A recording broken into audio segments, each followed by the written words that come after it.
We have tonight on our Planning Commission agenda for Monday, August 13th, we have a public hearing, and then we're going to be adjourning to a work session. I would now like to call for any public comments for items that are not on our current agenda. And if you have something that you'd like to talk to us about, we would love for you to come up and tell us all about it. Are you coming, Paul? Yes. Come on. Okay, I didn't want to jump Hey, off. did we get a card? It's always good He with those knows, cards. he knows the deal. He's got a card. Yeah, He's yeah. got a card. I just gotta get, share them with us. Again, I'm Paul Edgar. I'm from Oregon City. What I'm here to talk about again today is about trying to get a handle on, and I'd like for the Planning Commission to make this an agenda item down the line. And this is on whether or not somebody can build fences out into streets. Okay? All of a sudden, we're looking at the code, and I'm looking at 10.32.20, and we get into definitions of what it is, and I went over that with Laura the other day. And we found out that some of the code doesn't talk about building fences. It talks about building fences on people's property, but it doesn't say building fences in roads. So we have a fence built maybe 14 feet approximately out into a road. So we're talking about a legal, dedicated, Road. public right-of-way. which That's is- correct. Right, because road, you know, Yeah, I'm and looking then at the it as a fence public goes right-of-way. around and circles around and makes part of the public right-of-way their property, so there's no public access to it. So now the question really comes along is how do we adjudicate this, interpret this? And so far, we've not been able to figure out how to do this. It just seems like it should be common sense. And I get into, also then there's this sightline thing. And this last weekend, I'm coming down the Ganong Street between 4th and 3rd. And it's 22% grade. And I'm coming down it, and all of a sudden, I can't see any cars coming up 3rd Avenue to go onto Ganong Street. And I get within, 30 feet of a car hitting me head on. And it, it's my neighborhood and I know it pretty well, so I have my foot on the brake and I'm going downhill. But they're powering uphill right at me. And there are sightline clearances that are mandated in the code. And right there we have a 6-foot high fence, and the code says we should not have anything built, including fences. And in compliance, it says it supersedes all previous codes. This is a public safety issue. And so within this code, it says that something should not be greater than 3 feet high. Now I've got a 6-foot high fence there as part of the obstructions of view. And somewhere along the line, I would sure like very much to have somebody have a moment where we could all read this code together, figure out what it is, and what is right, what's wrong, how to adjudicate it, and then move on. Okay? If there's something that needs to be altered or changed to make it work, or let's figure it out. But right now, what we have doesn't seem to make sense. Thank you. Okay, thanks, Paul. So Laura, why is a fence that's 6 feet high structure being built within the legal dedicated public right-of-way? I'm assuming this person, whoever it may be, has not done a survey and is either unaware or is ignoring the fact that there is a public right-of-way issue here. I did go down there. That is definitely a sight obstruction hazard. You cannot see.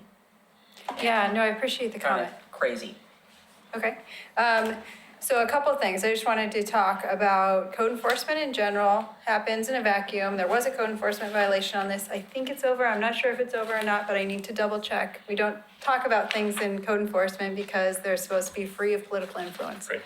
Okay, so, We have no so- political influence here. well, okay, so I would refrain from providing any details regarding any code enforcement case while it's still going on.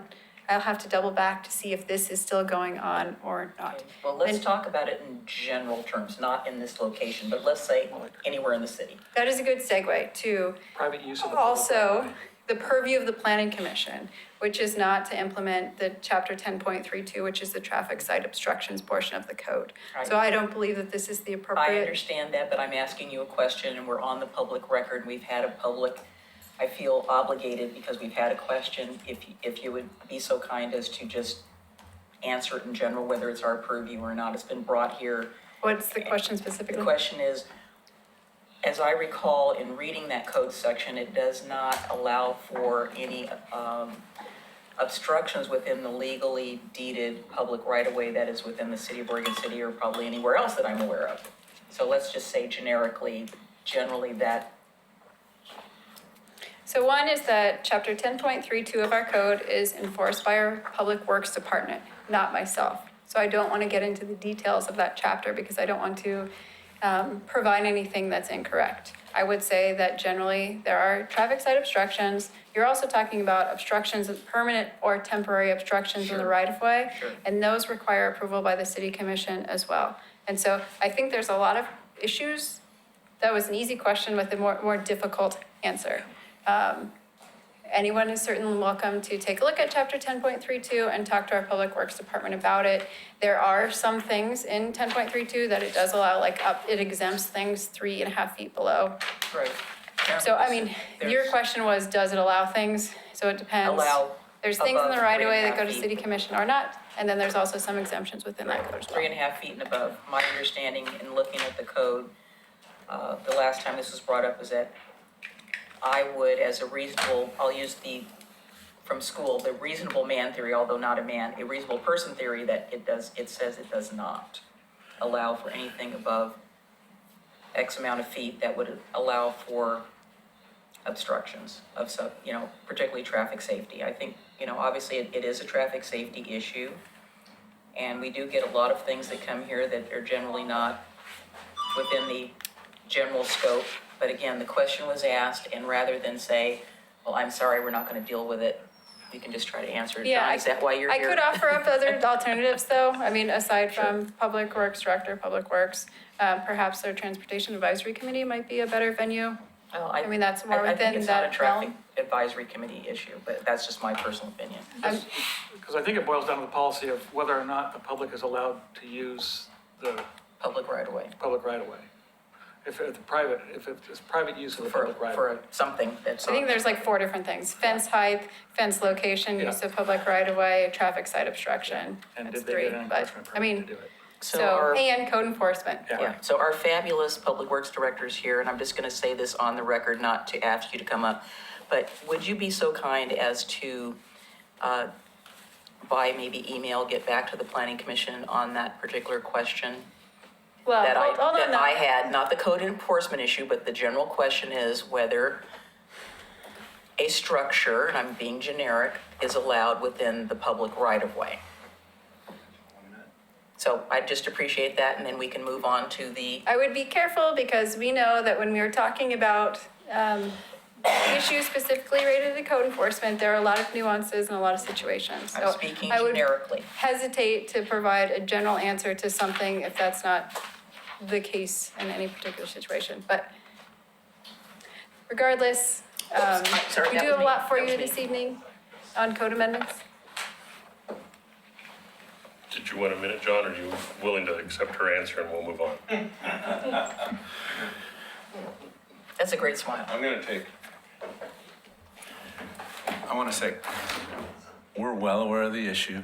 I've spent. We're speaking high level, I've spent- generically. We're not Okay. speaking about the specific case. So you want me to come back in a different forum? No, I don't know that I can email you all that then constitutes a forum. And so we're just asking for an answer. I can provide Laura a written answer and she can share it with you Perfect. later. That'd be great. Okay. Thank you so much, Sean. I appreciate it. I didn't mean to put you on the spot or anything. To be continued. All right, so item number 3, which I think is why everybody's here, which is fabulous, is that we have on our agenda legislative item 18 dash, gosh, how many zeros are there? 1, 2, 3, 4. 1 second. 0001. Pardon? Yes, she has it. Yep. She-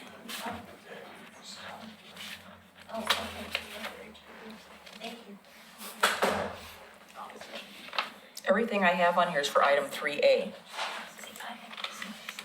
which is the legislative hearing. The only one I don't have that was not 3A was the first one. She says her item's not on the agenda. Okay, well, 3A is the public hearing. No, Oh, okay, she wanted to speak to her in public comment. Okay, well, that's not 3A, that's number 2. Sorry, I'm just reading these as I get them, and this says come on 3A. now. So I'm just reading what you wrote down, that's why I said I don't have any other items on here that are not 3A. I didn't put an Well, I item would number too. on it because I didn't know which We're one good. it applied to. Okay. So I'm just gonna write a number 2 there. All right, I'm Patty Webb. I live in Kanema in Oregon City. Recently, Friends of Kanema received a judgment from LUBA about the cottage homes concept, which made the statement that, quote, historic codes are mandatory, as well as the historic district building guidelines. I do not understand personally how this cottage home concept has made it this far while it's in violation of so many Oregon City Historic District codes in OCMC 17.40. I also don't understand why the Oregon City Historic Review Board does not validate and judge whether or not a project violates these codes, and when it does, advise against it. Are the OCMC codes open to subjective interpretation? What guides the HRB and OC planning through what can be violations and justifies for them to make statements like, well, it's a difficult lot and it's the only thing they can do with a lot that is so steep, or it's a lot with wetlands or water hazards? This subjective deciding which historic codes and guidelines will be ignored and or allowed to be disregarded chips away at the National Registered Historic District of Kanema and all of Oregon City's historic properties. In my opinion, if a lot cannot be built upon in Kanema without extensive topography changes, without code violations and new ordinances, then it's probably not wise to build there to begin with. It's time for the Oregon City HRB to start enforcing the OCMC Historic District codes rather than advising builders on how they might circumvent them.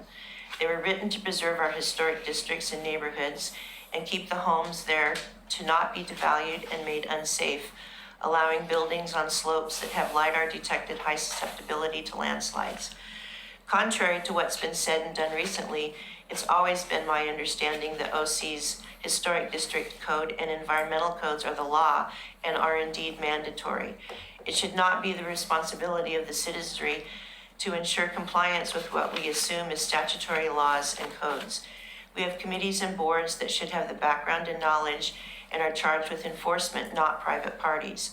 To continue expecting private citizens to pay exorbitant fees, know how to file complaints with LUBA, or hire attorneys to make sure our codes are honored, and to have the city live up to its promises is an unreasonable responsibility beyond the financial and technical knowledge of most private citizens, and they should not be taxed with the responsibility to begin with. The system and code seem to be broken, and it needs to be fixed. Thank you. appreciate it. As the public is aware, the city of Oregon City is fortunate to have 2 commissions, boards that are quasi-judicial. One is the Planning Commission and the other is the Historic Review Board. Unless the application has some overtones of planning, we do not really have much to do with that, other than as private citizens. So I would strongly urge you to say what you said to the Historic Review Board. And/or the city commission. And yes, and the city commission. Because I think what you have to say, obviously, is very important, and that's what I would strongly recommend. I would say, from the standpoint of my personal and professional background, I'm not unsympathetic, but we don't tell the Historic Review Board what to do. I understand. We can only It has been advise expressed them. to them on several occasions and was expressed to them all through the appeal process for the cottage concept every time we made an appeal, and made complaints about the way it was handled. I understand. Thanks. Thank you, Yeah. Patty. Yeah, that went HRB and jumped over us, right? Never saw Well, because it was any element of it. basically within the National Register District, it was Well, no, not, I'm just yeah. saying, it wasn't a type, Yeah, it no. wasn't a type that we dealt with, No, so, no, okay. it would be not. Is there anybody else that has an item that is not currently on the agenda, item 3A, that would like to come up and say anything else before we move to the next item? Yes? How are you? Good evening. My name is Mark Knoll. This may not be the right format for this. I live up on Navajo and South End Road. Do you cover South End Road? And all the new houses that have gone up there? Well, we don't cover those, but Well, the development over the years. South End Road, to me, has been an atrocity. Every winter, it's a mess. I mean, and I don't see it getting any better. So I don't know, I'm asking what the future plans, if there is any. I know I can go through Clackamas County, because they have to supposedly take care of the road. yeah, they have jurisdiction over South. But I would think from the Oregon City, your side, you might have some input. Is that true or not true? Well, first off, are you just talking about the road or all the development? Combination of the road, the traffic's increased because of the houses that are up there. You got flag lots all over the place. I live on Navajo, right behind me, there's 40 acres that potentially is gonna be developed, the South End Road concept Right. that was discussed, Right. okay? Yeah, and approved. Don't know where that's going, but that's probably the future. Yeah, it's a 20-year plan. Yeah, and so I'm looking at being around for part of that anyway. And so I want to know what the plans are, if you have any We- foresight. We don't have any plans for South End Road unless, well, here's what I know, and staff can tell me if I'm wrong. What I'm aware of is that when there is a road that's in the county but within the city's jurisdiction, unless the city probably won't take it until they can work out some agreement to get it up to a standard that we feel is appropriate. South End Road is a major arterial within that concept plan area. Like we did with parts of Beaver Creek, the city made arrangements with Clackamas County to take over portions of it, but we did not take it in its very poor condition. We took it with an agreement with them that it would be upgraded and they would help pay for some of that, and I suspect that's still the case because the county, as one of our citizens here is on the Transportation Advisory Committee, the county's even in worse shape in terms of funding for their roads than we are. We at least have some systems development charges, and when we annex and things are brought in, generally there's half-street improvements and things of that sort. But you would probably want to talk to the gentleman that just left to see what is in our transportation systems plan. It's called a TSP. I'm sorry, I don't A hear it. TSP, S as in Sam, P as in Paul, T as in Tom, TSP, Transportation Systems Plan. Okay. And we have a long-range plan where we would like to look at things that we would like to have improved. And it gives a list and priorities, lists funding sources. Some of them say, we don't have any money, but we'd really like to do this. That would be a good place to start, to see what the And future. it says things like, and I'm just like, I don't know specifically. South End Road will be improved to one lane each Excellent. direction and a turn lane, a center turn. Or Beaver Creek will be 2 lanes in each direction with a center turn because it's industrial and they need truck, pullouts. That's the sort of stuff that's in the TSP for the future. Okay.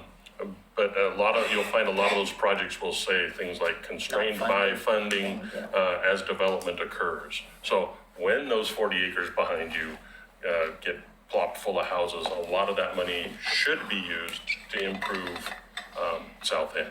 Yeah, but I assure you, Oregon City is not in the habit of approving flag lots because they don't really work. A lot of those flag lots were approved under the jurisdictions of Clackamas County, and they have different standards than we do.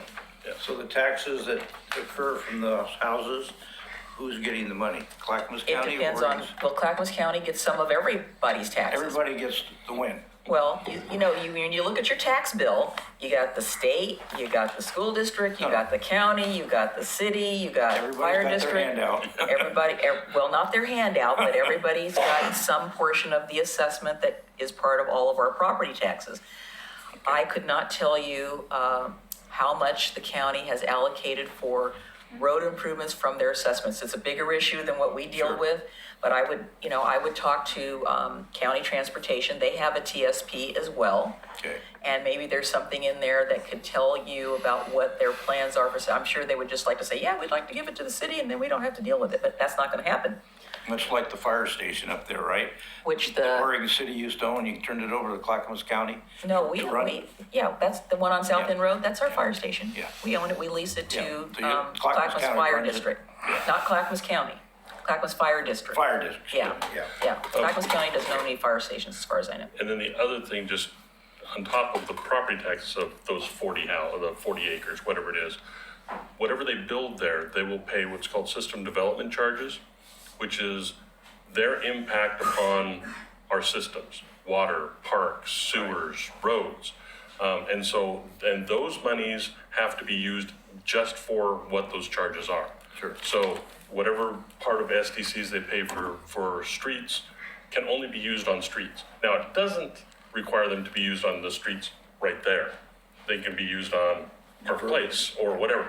But when they build on Park Place, then that money goes over and gets, so it gets moved around. But street SDCs are for streets, water SDCs are for water, and ne'er the twain shall meet. So we can't take a bunch of money for streets and build a park with that money. It's forbidden. So on top of the tax revenue, there is, as they build, there'll be additional revenues coming in. And that's 90% of the money we use to do street improvements, as opposed to, and of course we get the gas tax, but So it's such a pittance. yeah. But that's a large portion of what improves streets is SDCs, because we just don't have the tax revenue to just, we're gonna If we could build get sidewalks all the way an down. increase in the gas tax, as I understand, that might help. But Yeah. anyway, that would be our suggestion. Again, we don't have jurisdiction over South End. Sure. Just the part that we do own, which is a very small part, but it's still county. It's a county road.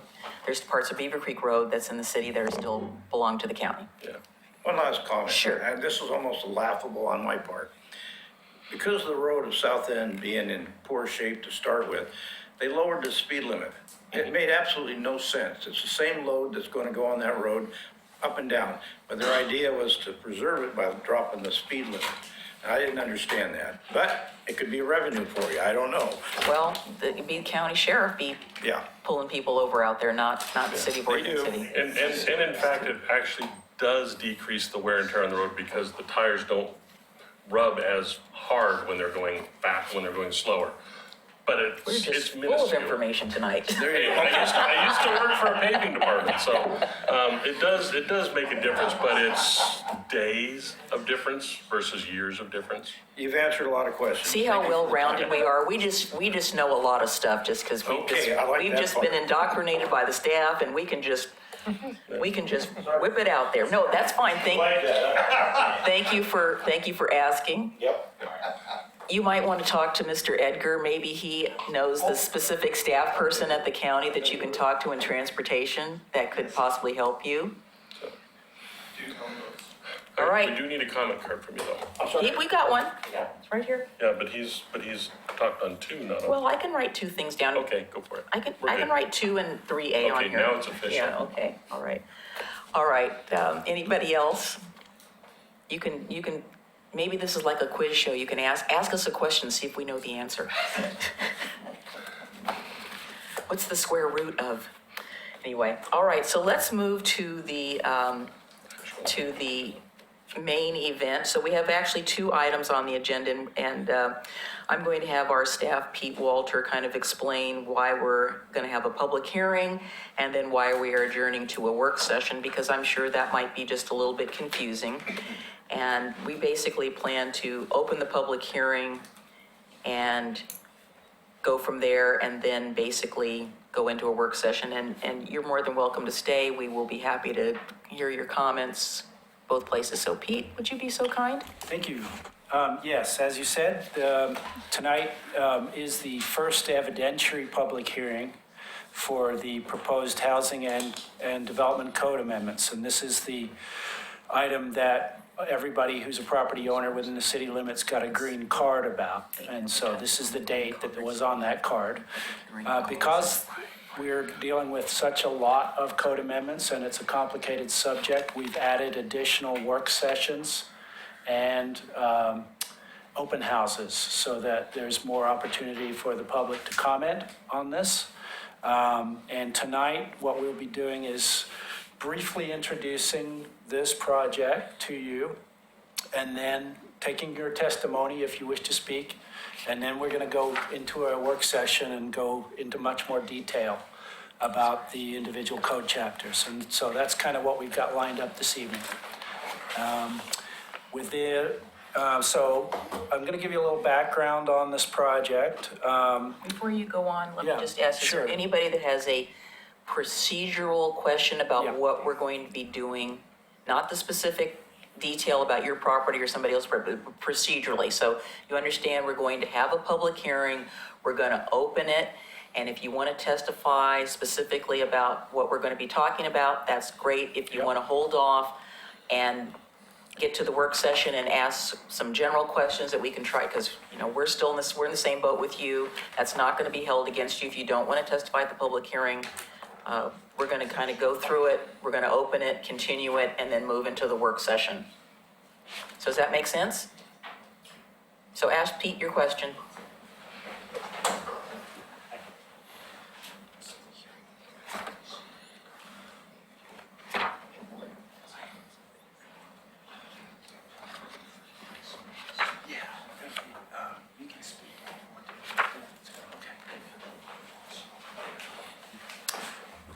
All right. All right, so I'm just gonna, I'm gonna show you 4 slides and then I would recommend that we adjourn to the work session following testimony. So, and we'll get into more detail.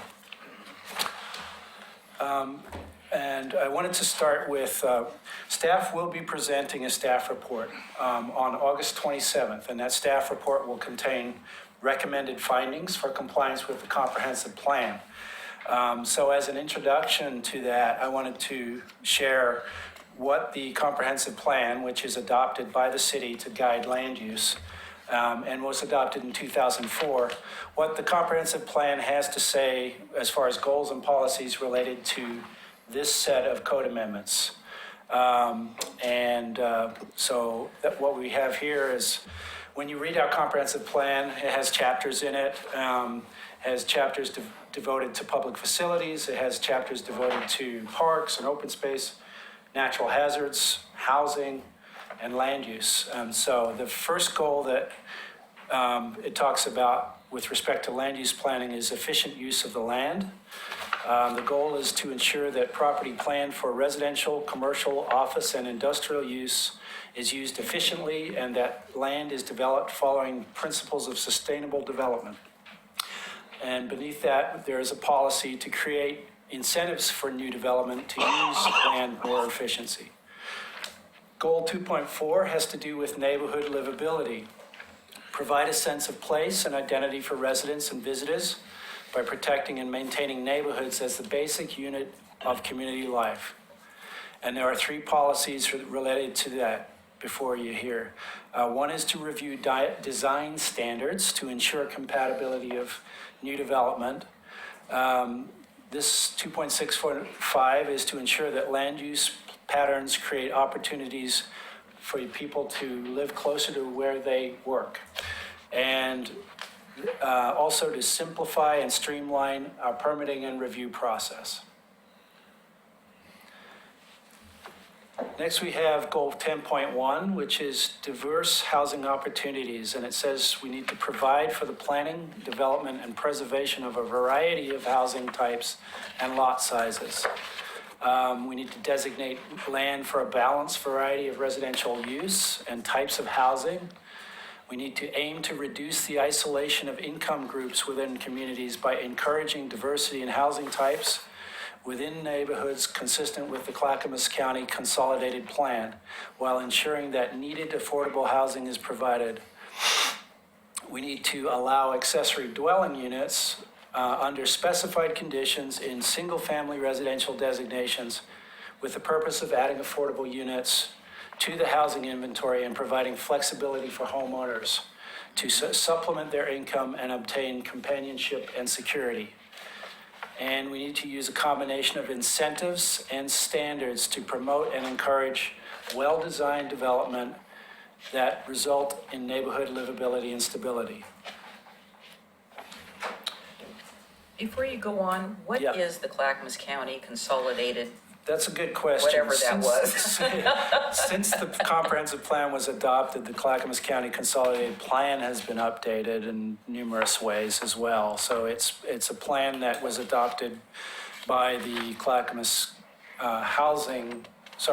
Clackamas Health, Housing, and Human Services Department, and help them guide their goals and policies They for. changed their name and made it even longer. Yes, they did. call it those HCA's. So generally speaking, when you see that Clackamas County Consolidated Plan, just think Clackamas County policies for promoting housing.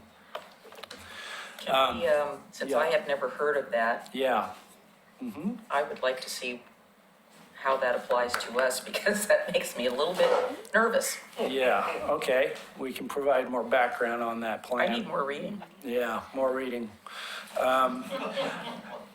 Yeah, it is on. Are you guys familiar, are you gentlemen familiar with that document? Yeah. I didn't think so. I didn't think none of Strange this things would. happen when you read your comprehensive plan. I know. I hope not. Do we turn into pumpkins at 9 o'clock or something? It's a plan. Yeah, that's, yes. But no, that's a valid point, and I think it probably needs to be made part of the record for reference purposes. We could just take a look at the part that's applicable to this, not the whole thing. Yeah. Final slide I have on the comp plan is goal 10.2, supply of affordable housing. We need to provide and maintain an adequate supply of affordable housing. Retaining affordable housing potential by evaluating and restricting the loss of land that is reserved or committed to residential use. To allow increases in residential density for housing that is affordable to residents earning less than a certain amount of money, median income. We need to support the provision of Metro's Title VII voluntary affordable housing production goals. Again, a policy that we probably need to refer to. And provide incentives that encourage the location of affordable housing developments near public transportation routes. And finally, enhancing the efficient use of public facilities and services by encouraging development at the maximum levels permitted in the comprehensive plan, implementing minimum residential densities, and adopting an accessory dwelling unit ordinance to infill vacant land. So there's two policies related to accessory dwelling units from the original comp plan in 2004, and accessory dwelling units have been a permitted use in all of our single-family residential districts since that time. You want to pause for a quick second? Yeah. So just as an example, on policy 10.2.1, after the word use, there are 3 dots. Does that Yes. mean that there is something else there that we are not seeing? Yes, it does. Okay, where is the rest of it? Sorry. We had crammed all these slides onto one and then separated them out to 3, so that's, we weren't trying to deliberately No, I withhold know, anything. but I just, this led me to believe, I said, okay, well, residential use and something else is going on there. Yeah, I can't answer what the rest of the sentence says without referencing it, but. It's in your yeah. staff report. We just Yeah. wanted to give you a snapshot that the comprehensive plan does provide guidance, which is sort of the reason for us to start this project, and Pete will talk about it a little bit more. So just intro, more to come, staff report. And it talks a little bit about neighborhood character and quality. Oh, yeah. All that kind of stuff too, right? Okay. So in the staff report, yeah, which we will provide and present to you. But Each we- of these goals and policies will have a set of details referring both to the policies and how they implement that goal or policy. I'm only speaking for myself, but Yeah. I would appreciate seeing that prior Yes. to, I'm still doing my homework, and I would like to have those things while I'm looking at the code. I'd like to see that as well. Yeah. Again, I'm not speaking for the rest of you, because you may already have more reading than you can handle, but that would help me. Yeah, absolutely. And my copy of the comprehensive plan is severely out of date. Yeah. We are still waiting on one final report from our consultant with respect to public facilities and infrastructure. It's going to be a short memorandum, and once that memorandum is finished, we will put that into the staff report and bring it forward. But Do we have, could we get it before the staff report comes out? as soon as it is available, we'll be happy to forward that along. I mean, Yeah, I'm not trying to put pressure on you Yeah. for the staff report, I'm just saying the Yeah, no, I comprehensive understand. plan part, yeah, in order to allow me to wade yeah, knee-deep into this. sure, Or I should say, probably up to here. yeah. It'd be terrific if we could make them available at the library too. At the The comp library? plan and the I think TSP the and comp the, plan is at the library. are they there? Yes. Okay, because the last time I was there, they weren't. I'll double check, but they. Okay. Or they didn't know where they were. They probably didn't even know what they were. So I think Okay. Yeah. I think during the open house, I went over to that section and I'm pretty sure I saw it. Oh, okay. So this is the final slide I was going to present before we do more. Sorry, I switched that's over to good. the other part. That's good then. So I just went over the comprehensive plan goals and policies that this community as a whole adopted and worked together, and those establish our guidelines for growth in the future. In addition to that, there are several other things that we paid attention to when we were deciding whether to pursue these amendments, and they include concerns about housing choices and affordability, and concerns that we've heard over the years about the difficulty of interpreting our regulations. And so some of these amendments are just dealing with clarification and simplification. And then we have more substantive amendments that deal with actual code and policy and proposals for use. The City Commission, in their goals and priorities, have adopted Goal 3, and enhancing the livability of the community, and that includes reviewing these regulations and processes to specifically to remove barriers and provide incentives to additional housing opportunities. And then they have a separate bullet to distinguish that we need to identify partnerships and programs and funding to address houseless community members. So our code and proposal effort here deals principally with the first bullet under Goal 3, but we also did hear a lot of comments, and we are taking plenty of testimony, and we want to hear more about the second bullet, the houseless and homeless community. And then Goal 1, cultivating an environment for successful economic development, which includes completing site readiness efforts through either physical site improvements or process and permitting refinement. So that's how that ties into the code amendments. And finally, the goal of the Equitable Housing Project was to determine housing options available to property owners and provide clear and reasonable design criteria for all types of development. And tonight, we had a second open house here at the chambers to look at some of the proposals. On the far wall on this side, we're dealing with the majority of the proposals are with respect to residential zones over here, transitional shelters, master planning or planned unit developments, some of the other things, the subdivision lot size reductions. And then on the far wall, there's some bullet points that try to summarize the procedural changes that we're talking about. We have some new definitions for uses and clarified definitions. I'm not going to go into these right now. We're going to talk about these in the work session. At the last work session that we held with the Planning Commission, our consultant Elizabeth was here, and we dealt principally with the residential zones.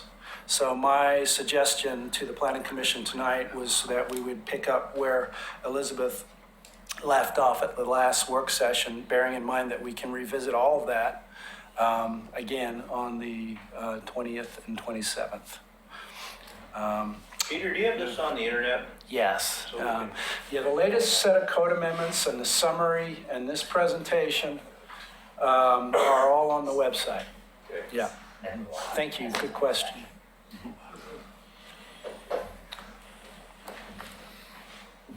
Thank you. Okay.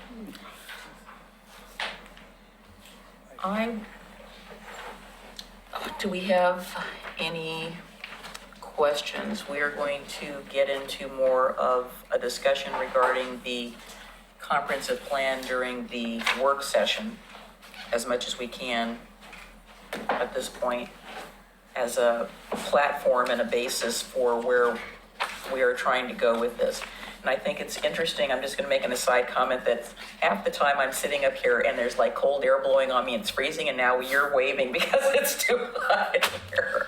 It's just amusing to me that it's just, we can never get it quite right. You're doing all the talking.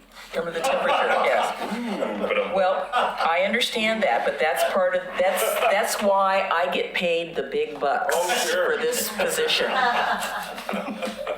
I have all, you should see the pile of papers I have surrounding me here. None of these guys have as many papers as I do. All right, no questions about the comprehensive plan that we're going to get into Not yet. shortly yet? Okay. I have a question, I'm not sure if it's. Is it a procedural question? Yeah, well. Well, it's come on not up. It's got to be procedural because if it's dealing, procedural. yes, procedural is you have a question about the record, how we're going to do something. I was So what? you gotta be at the microphone. Got to be at the mic. Sorry. We do not want to be killed by the person sitting behind the Patty mirror. Webb of Oregon City.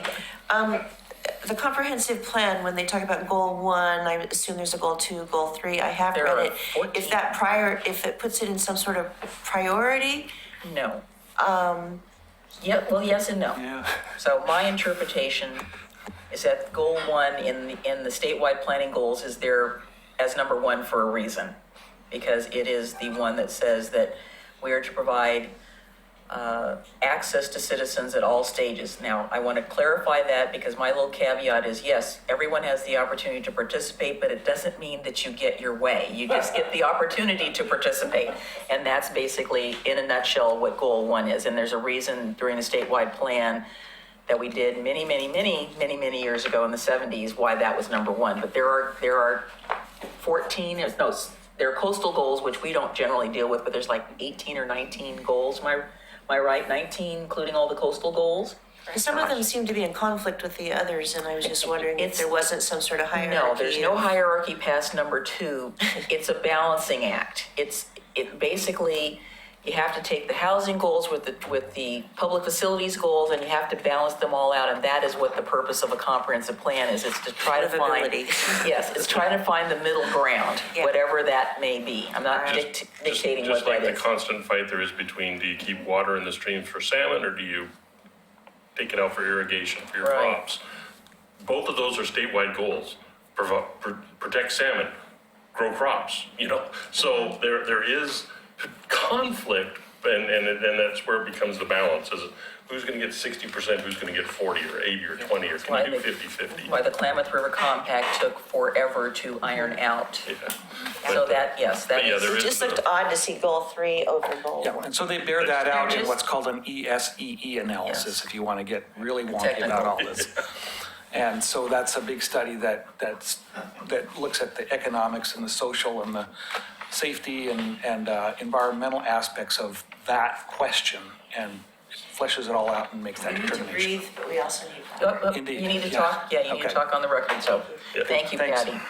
Okay, generally what I would do at this time is I would read the quasi-judicial hearing script, but since this is not a quasi-judicial hearing, this is a legislative, but I would add a couple of things. So I've read the file number, but I can do it again. It is file number LEG Legislative 18-40 and a 1, Development Code Amendments including equitable housing. So it is equitable housing and so much more. I would ask that, as we typically do, people who are going to come up and chat with us, you filled out a card. If you decide you want to speak and you didn't fill out a card, you can always do it afterward. Actually, it's not a card, it's just a piece of paper. That's great, so we can notify you regarding any subsequent hearings. We do have a schedule out that is online that shows kind of where we're going to try to go with this. But while the record is open, of course, you can submit anything in writing that you would like. You're also welcome to come and testify. We hope that during the work sessions we have, you'll have questions that will, that we can get into a little more in depth than we have time for at public hearings. Basically, we're going to be making, in the end of all of this, which I can't tell you when that will be, we are going to be making a recommendation to the city commission. So those of you that might disagree or agree with something where we're going, you still have a second bite of the apple to come in and talk to the city commission.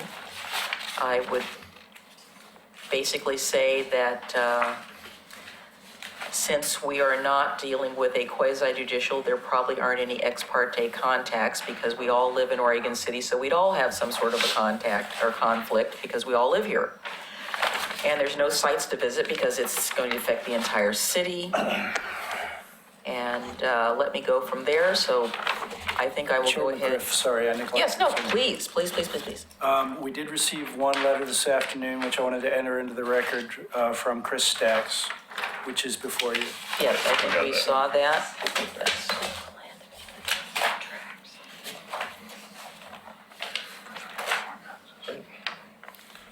I did not read it, but I'll take 2 seconds here and look at it. Okay, well, I'm going to go ahead and open the public hearing, and I'm going to ask, we're not going to set the timer, but I also want to say, please don't take forever, whatever that means. Please be prudent because we have 1, 2, 3, 4, 5 people that would like to speak, and I don't want to inhibit anyone from speaking, but we will have a work session where it'll be a little more informal and we can talk. So, but if I do see that it's running really long, I will basically ask you to wrap it up. All right. So we're going to open the public hearing for the legislative file number that I've said now twice. And do you want me to just go? Yep. Pick people? Okay, all right. Ryan, is that how I pronounce it? I'm gonna hold off for now, but thank you. Okay, all right. That doesn't make you lose your turn. Okay. Paul?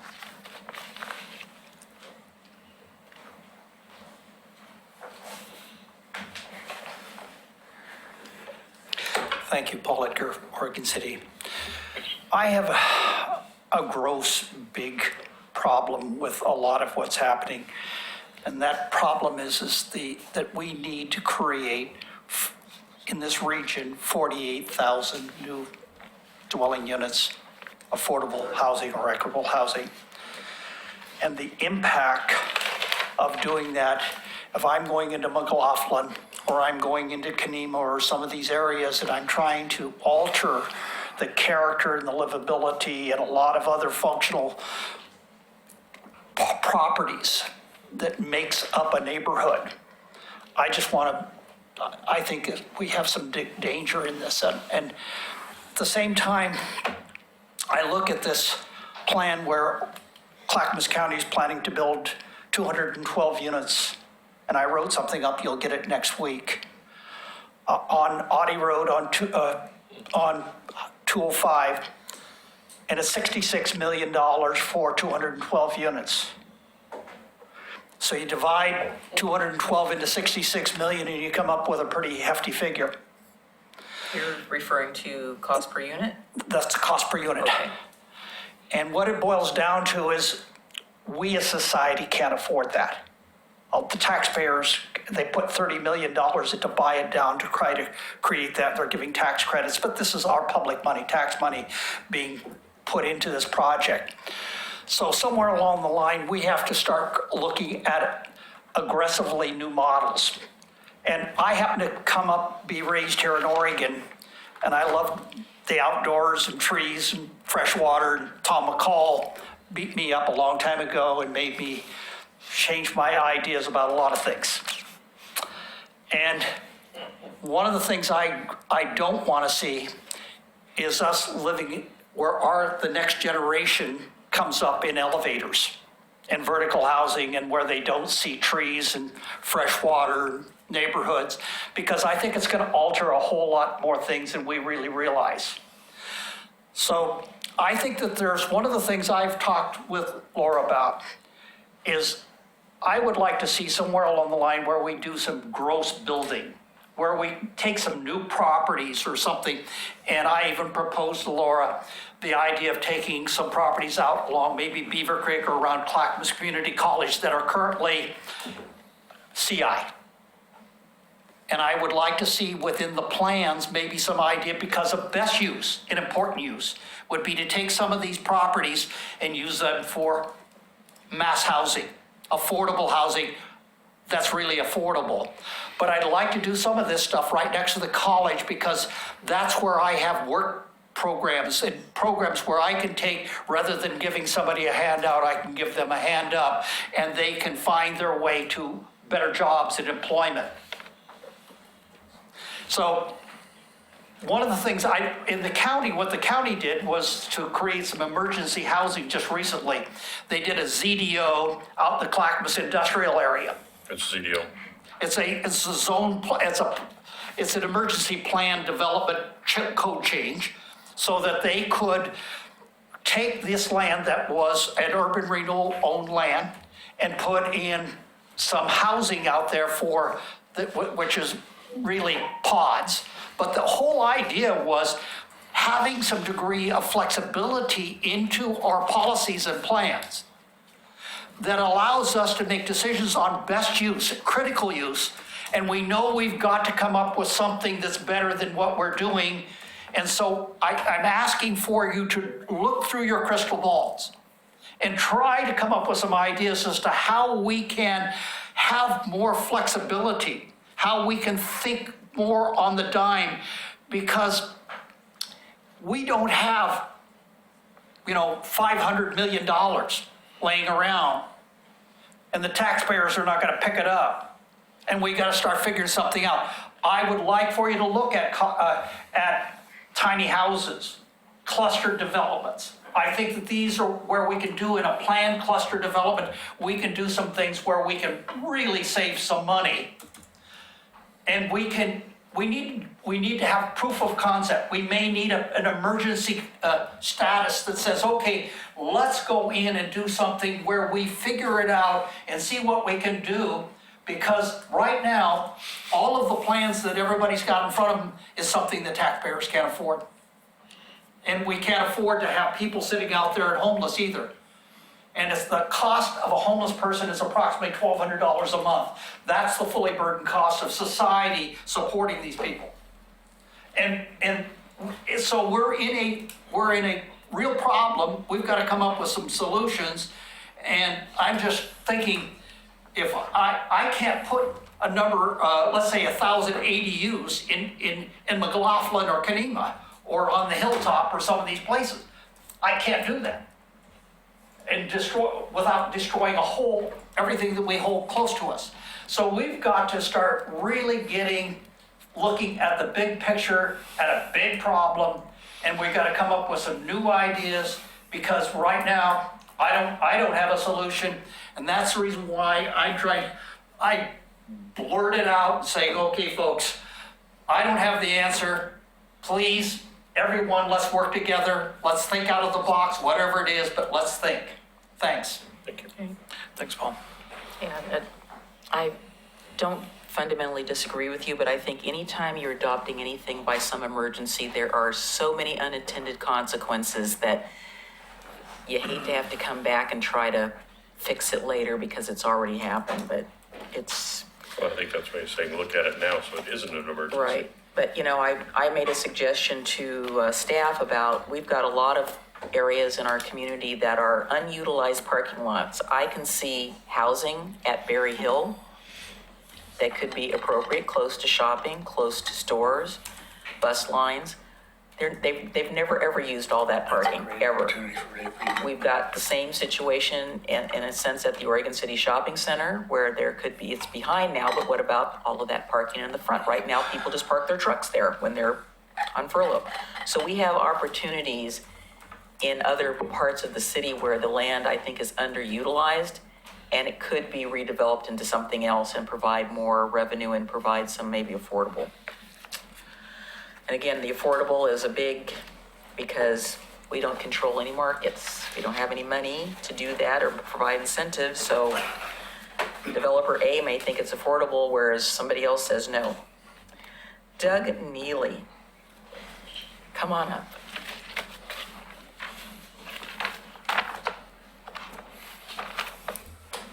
Always thoughtful. Doug Neely, Oregon City. At the last meeting, I believe there was a discussion about whether the tools that suggested here are in the concept plan areas or whether it's citywide. And I think somebody changed their vote to say it should be citywide, which I agree with.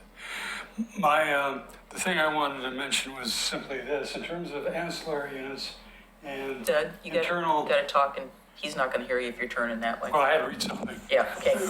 Internal Convert. construction.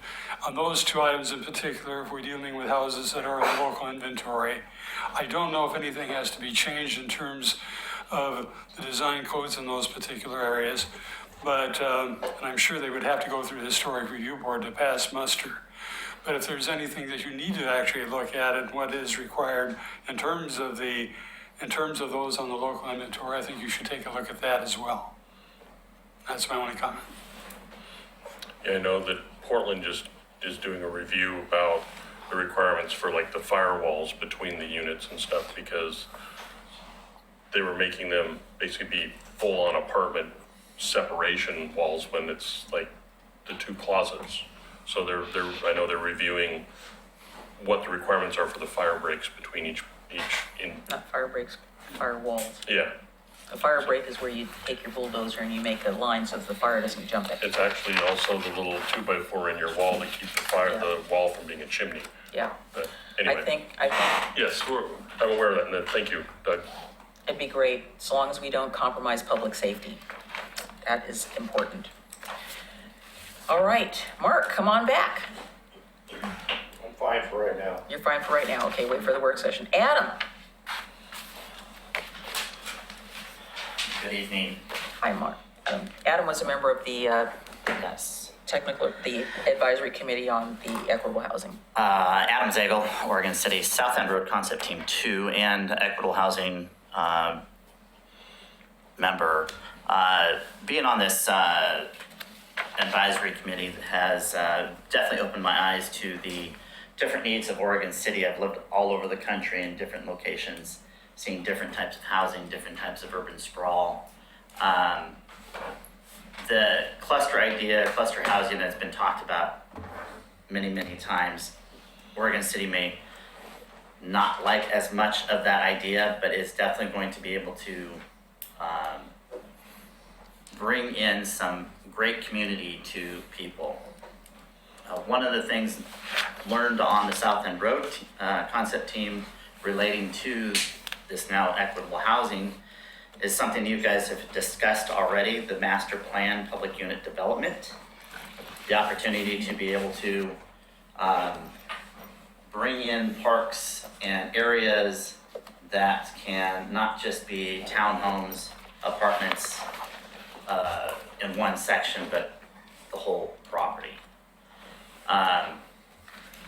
One of the things that I know Paul was talking about with the CI zoning, I'm a real estate broker, and one of the things with equitable housing also comes with jobs.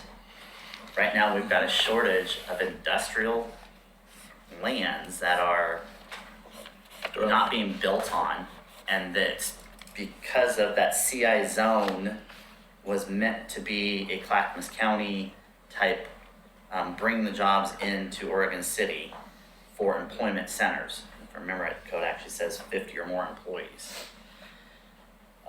I know we've got a number of businesses that want to keep their employees here in Oregon City with industrial, which also relates to equitable housing, because then they need to be able to afford to live somewhere close to their employment. This again goes, it's not just equitable housing, it's everything that the city has to look at. The last thing on, where I'm kind of 50-50, and we discussed it in equitable housing, was the additional dwelling units within internal conversions and outside is the deed restriction, which means the deed restriction on the home has to be owner occupied. there's pluses and minuses to that.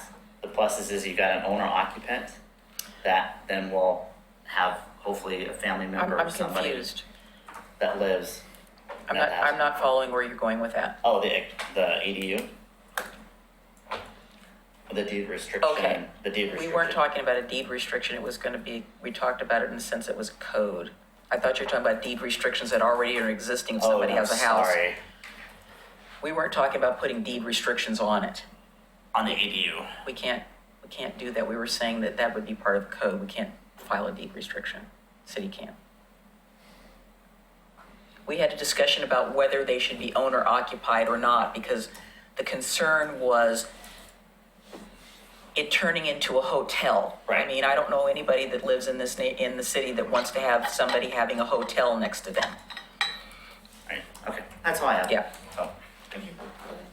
Did you had mentioned to me, Adam, if you want to come back up, about the whole master plan process, and I think one of your comments when we were doing the South End Road concept was that that would provide more flexibility.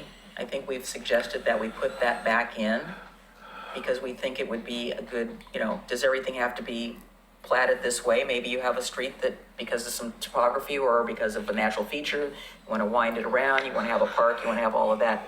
I think you were talking about Yeah, that. so, South End. about a year ago, we were in discussions with homeowners in that particular area to start the South End. process, South End, on annexation.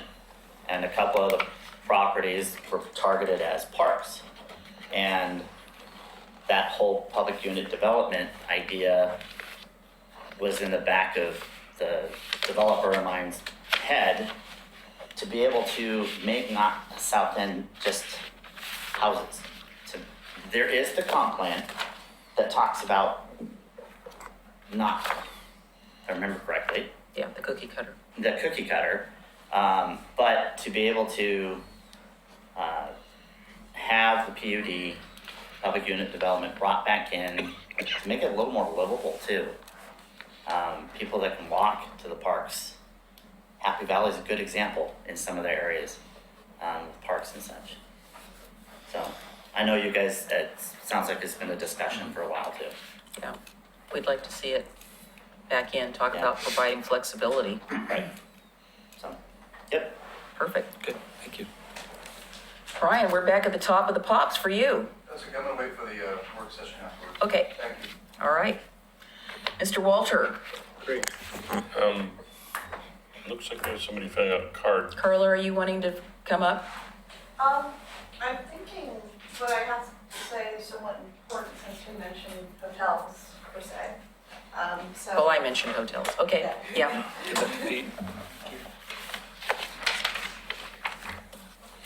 My name is Carla Laws, and I'm in Oregon City, and I live on Roosevelt Street. And we've had a lot of transitions in the past. We've talked about it before. But when we talk about in terms of temporary living, hotels, or temporary stays, we obviously have discussed 523 and that home. Not quite sure what's going on there now. But what we're really struggling with the temporary housing, we have a homeless person that lives on the other side of the street. And when we're doing, you guys are doing the planning for transitional homes or occupancy, the biggest struggles we're having is we have public waste, human waste we're dealing with right now. Buckets behind, and lots behind Roosevelt, facing Pearl. We're dealing with people more shouting on the street at night. My husband works at home, so I'm up with him later because he works late and then we stay up till about 12 or 1. And I'm hearing cussing more towards Malala. I'm seeing a different population of homeless that are coming. There used to be, even if they were, mentally off, they were kind, they were respectful. Now we're starting to see ones, I just had something stolen at my garage sale this last weekend.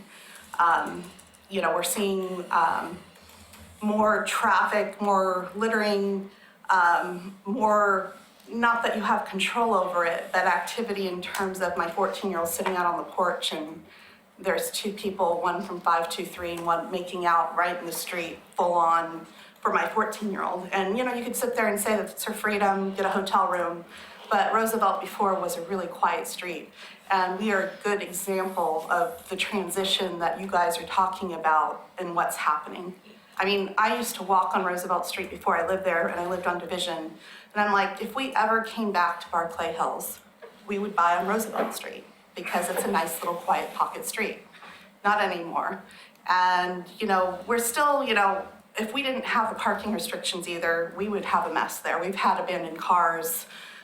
So I want, when you guys are doing these plannings, to keep in mind what's happening to Roosevelt, because that potentially could happen to a lot more than just Roosevelt in the future. And it's pretty sad what has happened to our street. So I just wanted to share that, and thank you for listening. For what it's worth, you were sitting on my shoulder while I was reading this stuff, Oh. whispering in my ear. Thank you. Yeah, because it's a sad situation for us, and I don't want that, not just for Roosevelt, but for any other neighborhood in Oregon City. So, thank you very much. Thank you. Back to you.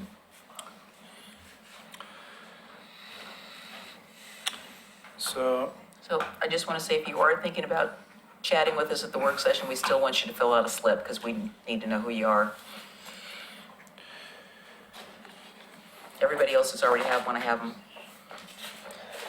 Okay. Do we need to do anything else other than make a motion to continue? nope. Okay, I move we continue, LEG 18 quad 01, to a date certain of August 27th and leave the record open. I'll second it. I'm going to skip ahead to the very last slide, just so folks in the audience can see what the tentative schedule is for the upcoming meetings. And this is subject to change. Based on input we've had, we've added a open house, same place next week here, August 20th, from 5 to 6:45, to allow further input. Then we have added a work session with you all again next week, 7 p.m.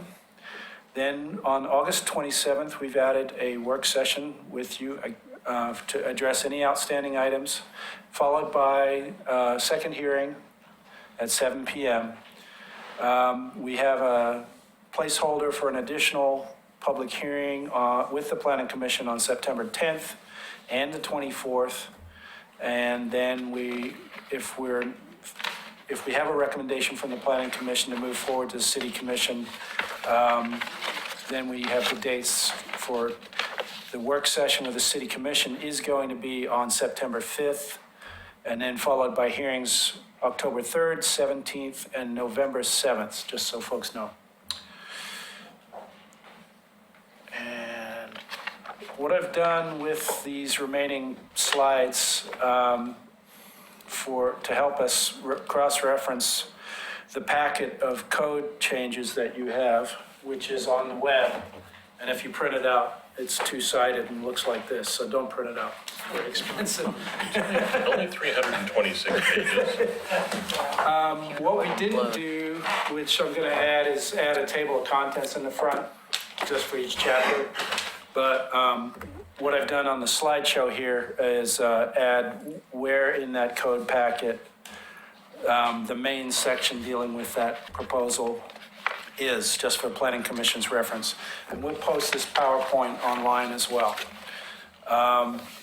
So the first thing that we wanted to go through with you, and I'm open to your suggestions on how to do this the most We have a expedient way. motion on the floor to continue the public hearing. Okay. So we probably Yeah, need to do sorry. that first. That's I didn't okay. even listen, I was That's okay. excited. It was moved and seconded. Okay, sorry. That's okay. Let's do that if we're yeah, gonna let's do get that. through that, and then we can go to the work session. Okay. Commissioner Johnson. Aye. Commissioner Mabey. Aye. Commissioner McGriff. Chairman McGriff. Aye. Commissioner Espy. Aye. Commissioner Henkin. Aye. So we continue to Yeah, so it was moved by DM, seconded by DM. 27th.